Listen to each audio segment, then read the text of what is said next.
사랑합니다. 자, 여러분 인생에서 중요한 결정을 해본 적이 있습니까? 인생에서 중요한 결정. 자, 우리는 살면서 수많은 결정들을 하죠. 그리고 이러한 결정들 중에서는 우리의 인생을 뒤바꾸는 중대한 결정들도 있습니다. 자, 목사님도 인생에서 중요한 결정을 하나 한 적이 있어요. 언제 이러한 중요한 결정을 했었냐? 목사님이 군대를 전역할 쯤에 중요한 결정을 하나 했습니다. 자, 군대를 전역하면 우리 여기 있는 고등부 남자친구들은 군대를 이제 곧 가죠? 네, 군대를 곧 갈 줄 믿습니다. 네, 군대를 곧 갈 텐데 이 군대에 전역할 때쯤에 되면 우리 형제들에게는 큰 고민이 하나 생겨요. 어떤 고민이 생기냐?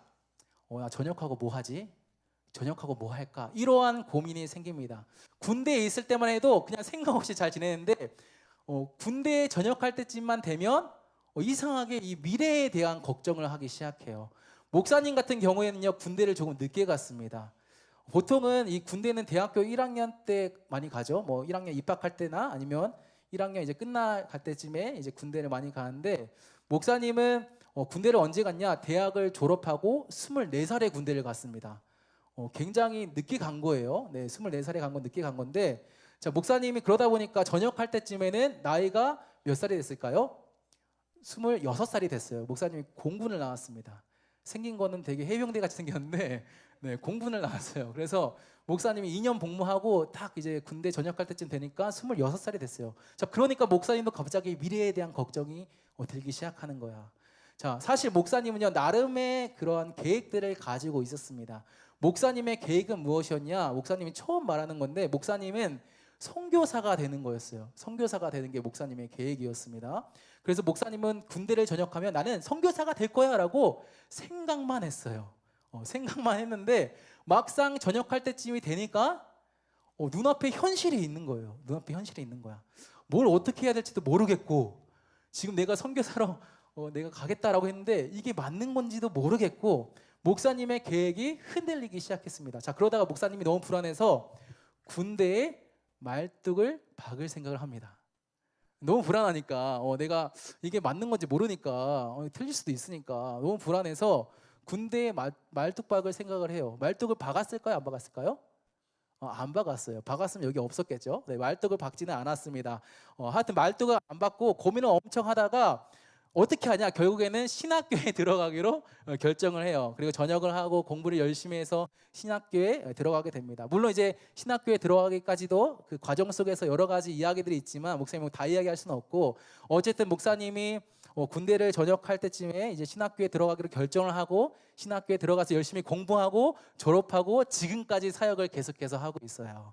자, 어떻게 보면 목사님한테는 이 군대를 전역할 때쯤에 신학교에 가야 되겠다라고 결정한 것이 목사님 인생에서는 가장 큰 결정 중에 하나였던 것이죠.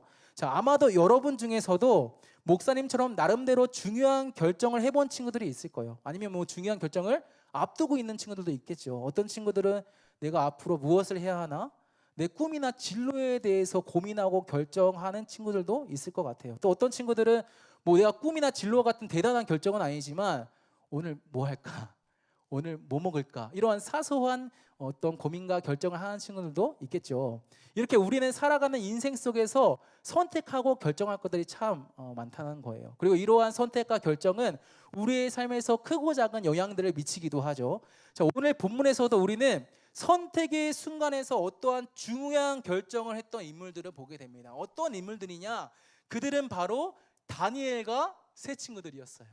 자, 우리가 어렸을 때부터 주일학교에서 이 다니엘과 세 친구 이야기를 막 귀에 피가 나도록 많이 들었죠. 자, 여러분, 다니엘은 누구입니까?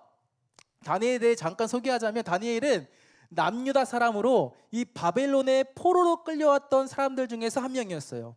여러분들 역대하 말씀을 보면 이 남유다가 바벨론으로부터 침략당하고 막 왕이 폐위당하고 다시 세워지고 그러다 결국에 멸망당하는 그러한 이야기가 나오는데, 그때 이 남유다 왕을 비롯하여 수많은 이 남유다 백성들이 이 바벨론의 포로로 끌려오게 되었어요. 근데 그때 끌려왔던 포로들 중에서 이 다니엘과 세 친구들이 있었습니다. 자, 그런데 이렇게 포로로 끌려왔던 남유다 백성들에게 한 가지 공통점이 있었어요. 자, 이 사람들의 공통점은 무엇이었냐? 이 사람들은 그 당시 남유다의 엘리트들이었다는 거예요. 엘리트들. 자, 오늘 우리가 읽지 않았지만 다니엘 우리 1장 3절과 4절 말씀을 보도록 할까요? 1장 3절과 4절 말씀 보면 이 바벨론에 끌려왔던 사람들이 어떤 사람들이었는지를 지금 소개하고 있는데, 목사님 말씀을 읽겠습니다.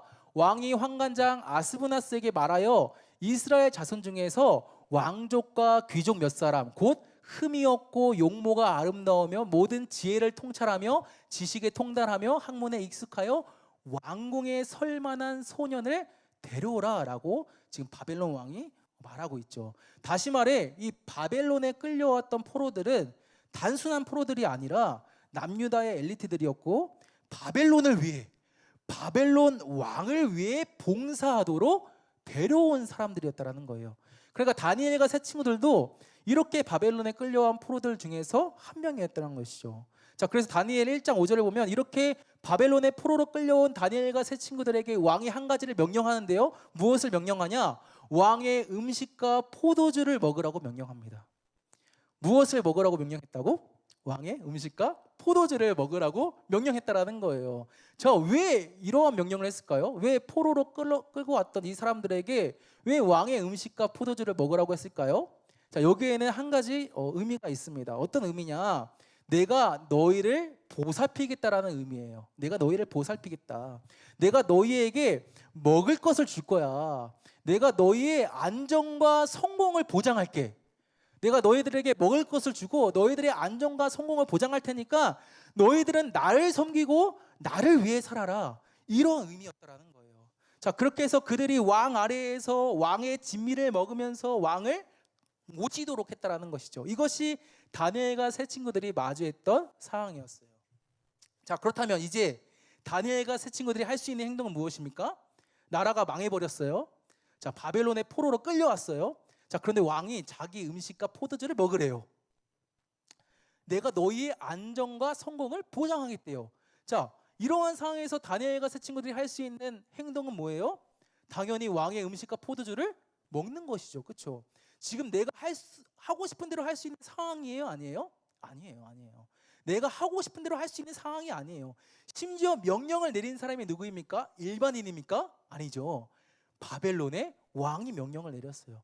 그리고 그 명령은 어떤 명령입니까? 그냥 왕의 음식과 포도주를 먹는 거예요. 우리가 봤을 때는 너무나도 아무것도 아닌 명령 같아요. 그냥 먹기만 하면 돼요. 별로 어려운 것도 아니에요. 그러니까 지금 상황은 다니엘과 세 친구들에게 있어서는 결코 피할 수도 없고 외면할 수도 없는 그러한 상황이었다라는 거예요. 자, 그런데 아이러니하게도 이러한 상황에서 다니엘은 어떻게 하냐? 자, 우리 본문의 8절 말씀을 보도록 하겠습니다. 다니엘이 뜻을 정하여 왕의 음식과 그가 마시는 포도주로 자기를 더럽히지 아니하리라 하고 자기를 더럽히지 아니하도록 환관장에게 구하니. 여러분, 다니엘이 어떻게 합니까? 이런 왕의 명령을 듣고 다니엘이 어떻게 합니까? 다니엘은 뜻을 정해요. 여러분, 뜻을 정했다라는 것은 무언가를 하기로 결정했다라는 것이죠. 내가 결심했다라는 거예요. 무엇을 결정하고 결심했습니까? 왕의 음식과 포도주로 자기를 더럽히지 아니하겠다라고 결정하고 결심해요. 여러분, 아까 왕의 음식과 포도주를 먹는 것은 어떤 의미가 있다고 했습니까? 왕의 보살핌을 받는다는 것을 의미한다고 했어요. 왕 아래에서 왕이 주는 것을 받아 먹으면서 안정과 성공을 보장받으면서 왕을 모시는 것을 의미한다고 했어요. 자, 그런데 다니엘이 왕의 음식과 포도주를 먹지 않겠대요. 이것들로 자기를 더럽히지 않겠대요. 이건 무슨 말이에요? 내가 왕의 보살핌을 받겠다, 받지 않겠다? 받지 않겠다. 받지 않겠다라는 거예요. 내가 왕으로부터 안정과 성공을 보장받지 않겠습니다. 한마디로 내가 바벨론 왕을 의지하지 않겠다라고 지금 다니엘이 뜻을 정한 것이죠. 여러분, 다니엘이 어떻게 이런 결정을 할 수 있었을까요? 자, 솔직히 말해서 왕의 명령을 거역하는 것은 쉬운 일이에요? 아니에요? 아니에요. 물론 지금 우리가 왕정 시대를 살고 있지는 않죠. 근데 살고 있지 않더라도 기본적인 상식이에요. 왕의 명령을 거역하는 것은 쉽지 않은 일이에요. 당시 이 바벨론 왕은요, 아주 강력한 힘을 가진 왕이었습니다. 자, 그렇기 때문에 이 바벨론 왕의 명령을 거역한다는 것은 곧 내가 죽겠다라는 것을 말하는 거예요. 그래서 다니엘 1장 10절 말씀을 보면 이 다니엘이 나는 뜻을 정해서 왕을 의지하지 않겠습니다라는 그 말을 듣고 환관장이 뭐라고 말하냐? 내가 내 주 왕을 두려워한다라고 말해요. 왜 두려워한대요? 그가 너희 먹을 거가 너희 마실 것을 지정해 주셨는데 너희가 이 왕의 명령을 따르지 않으면 너희 때문에 내 머리가, 내 모가지가 왕 앞에서 위태롭게 될까봐 내가 두렵다. 지금 환관장이 이렇게 말하고 있죠. 무슨 말이에요? 왕 말대로 안 하면 죽으니까 그냥 왕 말대로 하면 안 될까라고 지금 다니엘과 세 친구들을 설득하고 있는 거예요. 그만큼 바벨론 왕은 그 당시에 있어서는 절대 권력이었다라는 거예요. 누구도 왕의 명령을 거역할 수 없는 절대 권력을 가진 왕이 바로 바벨론 왕이었다라는 거예요. 자, 그런데 어떻게 다니엘은 이러한 왕의 명령을 거역할 수 있었을까요? 왕의 명령을 거역하는 것은 죽음인데 어떻게 왕의 명령을 거역할 수 있었습니까? 자, 그 이유는요, 다니엘이 왕이 아니라 하나님을 의지했기 때문이에요. 다니엘이 왕의 명령을 거역할 수 있었던 이유가 뭐라고요? 바벨론 왕이 아니라 하나님을 의지했기 때문에. 다니엘이 왕의 명령, 이 왕의 음식과 포도주를 먹으라는 이 왕의 명령을 거역한 이유가, 이것을 위해서 자신이 뜻을 정한 이유가 하나님만이 나의 하나님이시고 하나님만이 나의 주인이심을 다니엘이 믿었다라는 거예요. 바벨론 왕이 나의 안정과 나의 미래를 보장하는 것이 아니라 나의 진짜 하나님이시고 나의 주인이신 하나님께서 나를 다스리시고 통치하시는 분이시고 나의 안정과 미래를 책임지시는 분임을 다니엘이 믿었다라는 거예요. 이것을 믿었기 때문에 다니엘은 왕의 명령을 거역할 수 있었다라는 것이죠. 사랑하는 여러분, 때로 우리는요, 오늘 말씀에서 다니엘이 마주했던 상황처럼 이 똑같은 상황을 마주할 때가 있어요. 우리가 살아가는 세상에는요, 바벨론 왕이 다니엘에게 말했던 것처럼, 야, 나의 음식과 포도주를 먹어라. 내가 너에게 안정과 미래를 보장할게. 그러니까 나를 의지하고 나를 섬겨라 라고 말했던 것처럼 우리가 살아가는 세상에는요, 수많은 세상의 소리가 들린다라는 거예요. 너 이렇게 하면 성공한다. 너 이렇게 하면 안전하다. 그러니까 너 내가 하라는 대로 해. 야, 다른 사람들 다 이렇게 하잖아. 야, 주일날 학원 가. 그냥 꼭 교회 가야 되겠니? 야, 너 친구들 다 봐라. 학원 가잖아. 친구들 따라서 그냥 학원 가. 학원 가서 공부 열심히 하고 시험 성적 잘 받는 게 너 성공하는 거야. 너 안전하는 거야. 세상에 이러한 소리가 우리의 귓가에 계속해서 들려온다는 거예요. 그래서 많은 사람들이 어떻습니까? 세상의 소리에 그냥 귀를 기울이며 살아가요.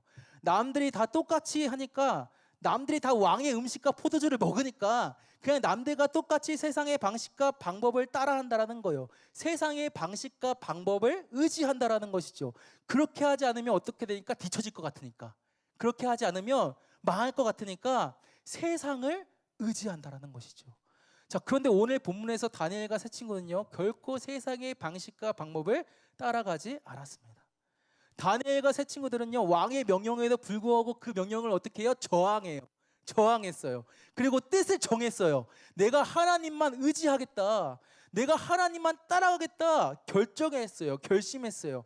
하나님만이 나를 다스리시고 통치하시는 진짜 하나님, 나의 주인이심을 믿고 하나님만 의지하기로 뜻을 정했다라는 거예요. 자, 그리고 그 결과가 어떻게 됐습니까? 우리 말씀 볼까요? 열흘 후에, 자, 다니엘이 이제 왕의 음식과 포도주를 먹지 않겠다라고 뜻을 정하고 환관장에게 채식을 하겠다라고 말해요. 그래서 채식만 했어요. 그런데 열흘이 지나니까 어떻게 됩니까? 그들의 얼굴이 더욱 아름답고 살이 더욱 윤택하여 왕의 음식을 먹는 다른 소년들보다 더 좋아 보인지라. 목사님도 이랬으면 좋겠습니다. 더 아름답고 윤택하고 더 좋아 보였으면 좋겠어요. 자, 여러분, 어떻게 됐습니까? 다니엘이 뜻을 정하여 하나님만 의지했을 때 하나님은 다니엘과 세 친구들이 왕의 음식을 먹는 다른 소년들보다 더 건강해지게 하셨어요. 비록 다니엘이 왕의 음식과 포도주를 먹지 않았지만 그럼에도 불구하고 다니엘이 하나님을 의지했을 때 하나님은 다니엘과 세 친구들을 더 선한 길로 인도해 주셨다라는 거예요. 마찬가지로 여러분, 이 세상을 살아가는 우리가 믿고 의지해야 하는 분은 누구십니까? 바로 우리 하나님이십니다. 하나님. 우리가 믿고 의지해야 하는 분은 다른 분이 아니에요. 창세 전부터, 이 땅이 만들어지기 전부터 우리를 택하셔서 우리를 지으시고 우리를 계획하시고 우리를 인도하시는 하나님 한 분만이 우리가 믿고 의지해야 할 분이라는 거예요. 그렇기에 하나님이 나의 주권자, 나를 다스리시고 통치하시는 분이심을 믿는 우리는 어떻게 살아가야 합니까? 우리의 삶의 순간순간을 하나님께 내어 맡겨드려야 해요. 여전히 우리 주위에는 수많은 소리가 들려와요. 이렇게 하는 게 맞아, 이렇게 하는 게 성공이고 이렇게 하는 게 안전해, 여러 가지 세상의 소리가 들려오지만 그 세상의 소리에 귀를 기울이는 것이 아니라 우리 하나님의 소리에, 하나님의 말씀에 우리가 귀를 기울이며 우리의 삶을 하나님께 맡겨드리고 하나님만을 의지해야 한다라는 거예요. 오늘 말씀에서 다니엘의 뜻을 정했던 것처럼 우리 역시도 하나님, 나의 하나님께 나의 삶을 내어 맡겨드립니다. 내가 하나님만 의지합니다. 결단하고 결심하면서 하나님 앞에 날마다 가까이 나아가야 한다는 것이죠. 여러분, 말씀을 맺겠습니다. 자, 오늘 말씀에서 다니엘은 뜻을 정했어요. 다니엘은 결심했습니다. 결정했습니다. 어떠한 뜻을 정했습니까? 내가 하나님만 의지하겠다라고 뜻을 정했어요. 믿음의 결단을 했습니다. 사랑하는 여러분, 우리 역시도 오늘 본문의 다니엘처럼 하나님만 의지했으면 좋겠습니다. 특별히 시험 기간입니다. 시험 들죠, 그렇죠? 공부 더 열심히 해야 될 것 같고, 예배 드린 거 시간 아까운 것 같고, 더 공부 많이 해야 될 것 같고, 학원 가야 될 것 같고.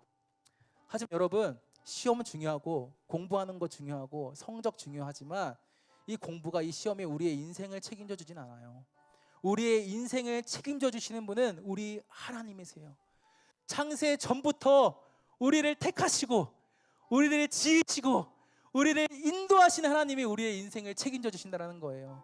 자, 그렇기 때문에 우리가 하나님만 더 의지하면서 시험 기간이지만 하나님께 더 가까이 나아갔으면 좋겠습니다. 시간이 없지만 시간을 내어 말씀의 자리로, 기도의 자리로, 골방의 자리로 나아가서 하나님을 더욱더 경험하는 여러분들 되기를 주님의 이름으로 축복합니다. 자, 우리 이 시간 말씀을